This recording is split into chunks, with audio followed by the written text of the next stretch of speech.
Hi, I'm Christine Tulley, president of Defend and Publish and executive writing coach, and welcome to episode 63, Unfinished Business Day. A while back, I read a book by Gretchen Rubin. I think it was called The Happiness Project. I might be blanking on the title, where she talks about how it made her happy to tackle a bunch of nagging tasks. And many of us as academics can probably identify some of these nagging tasks right now.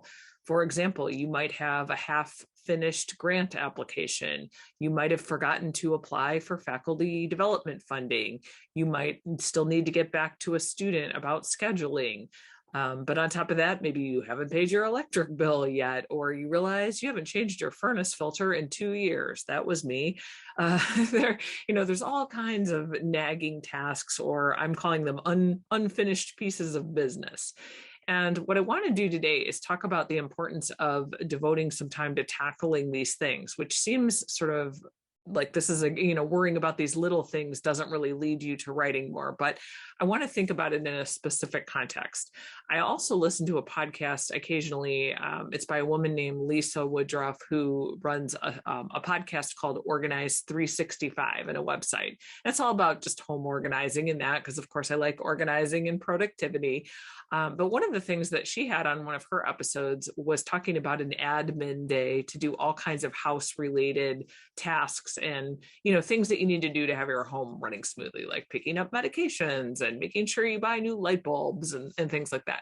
So I started thinking about both these concepts, nagging tasks that are cluttering our brain, and then having a specific time devoted to dealing with these things.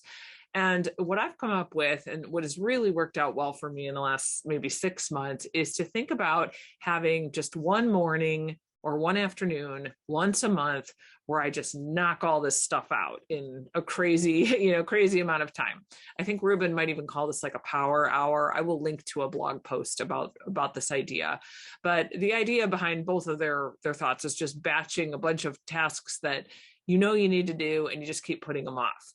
And normally I would argue for not worrying about changing your light bulbs when you're trying to get something written for, a special journal issue, or you're really pushing on your writing and you're in a good groove. Who cares about the light bulbs as long as you have some light to write? And I totally can see that.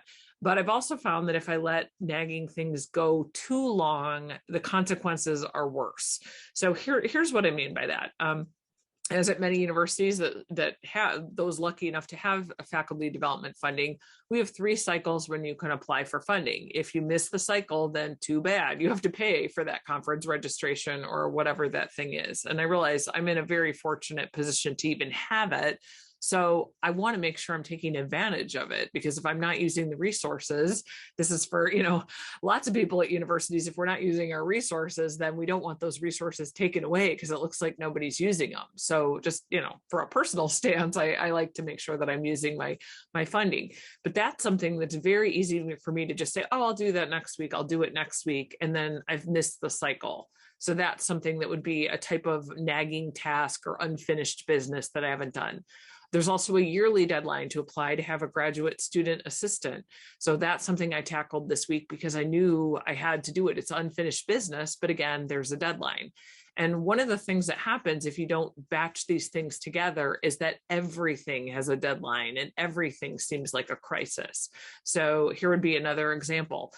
Perhaps you'll get an email from your administrative assistant saying, hey, can you let me know what you want to do about XYZ, a classroom, a book order, a student who's lost, whatever the issue is.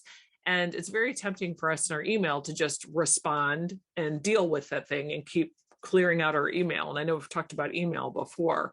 But what happens is obviously every time you're doing one of those little split decisions out of your writing or doing a whole bunch of those in one day, it feels like you didn't get anything done.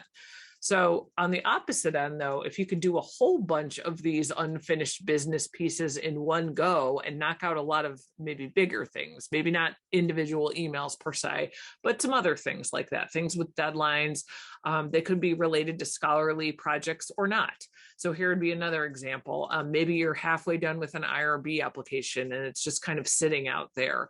If you have one day, one afternoon, or one morning during the month where you know I am tackling my unfinished business, and you can even make a little list for yourself as to what that business is. It could be finishing off that IRB application. It could mean rescheduling your dentist appointment so it doesn't hit right in the best time for your writing or for your research. It could mean checking on when that next conference deadline is. So it can be a mix of the scholarly and the personal. But one of the things that all of these things have in common, at least in my mind, is that they all could be accomplished within 5 minutes to an hour. So any task that takes longer than an hour, maybe I'll do that at another time or find a different slot for it. But if I'm going to have, say, a morning from 9 a.m. to 12 noon, I'm going to do unfinished business. I'm going to try to get in as many of those things as possible. And I just had a day like that a couple of days ago, as I mentioned. So I did do that. I finished off an application for faculty development funding. I applied for a graduate assistant, which both of those forms to me are, like administrative forms that sometimes take some time and are annoying. But once I got in there, they weren't that bad. I probably spent 45 minutes on each of those, which still left me, more than an hour to do some running around. And in that running around, I did all the little other admin things, like I got to refill the prescription. I went and got gas in my car because my gas light was on, which happens to me a lot. Like those kinds of things. I did that. I think there were like 2 or 3 others. I mailed something that had been riding around in my car forever. I had to return something, and I just did all that. And then the other thing that I know I've talked about in this podcast before is resetting your day at 1 o'clock. I really like this advice to just think of starting over. And I found that after kind of a reset at 1 o'clock, I said, okay, I've had some lunch. I'm now into my afternoon. I had checked off many things that I didn't realize how much were weighing me down with mental clutter until I had gotten rid of them. And I found that I was able to actually get some work done in the afternoon, some writing type work. I was working on a presentation in this case, and it was amazing because I was able to just figure it out and make sure I got some things done without worrying about, oh, I still got to do that. And I got to, pick up the dry cleaning or whatever the thing was. So I would think if you could take a chance to look at, or take an opportunity to look in your calendar and see, is there kind of a good afternoon spot or a morning spot just once a month that maybe only comes up, and maybe it's on a day where maybe your brain can't hold much else. So here's just a tip on where I like to put this. I tend to like to make this unfinished business day or this admin day. I like to do it on a day where I have a bunch of meetings stacked together in either the morning or the afternoon, because I don't know about you, but I find the Zoom meetings and the face-to-face meetings, sometimes draining when you have a whole bunch of them in a row. And for me, I kind of like knocking out these other tasks rather than trying to make that day a writing day when my brain might not be totally in the game. I like to work on these other tasks so I can free up my brain for another day when I would have some time to write. So hopefully this can help. Certainly you can tackle these on the weekends or figure it out, but just having that dedicated block where you're just going to say, okay, everything I haven't really wanted to do up until this point, it must be done during this time. At least for me, the other maybe freeing thing as a closing point is that knowing that you have that admin day or that unfinished business day that you can take care of things. A lot of times you can just say, all right, I'm just going to add it to the list for that time. And then you can also forget about it until you get to that time to work on it.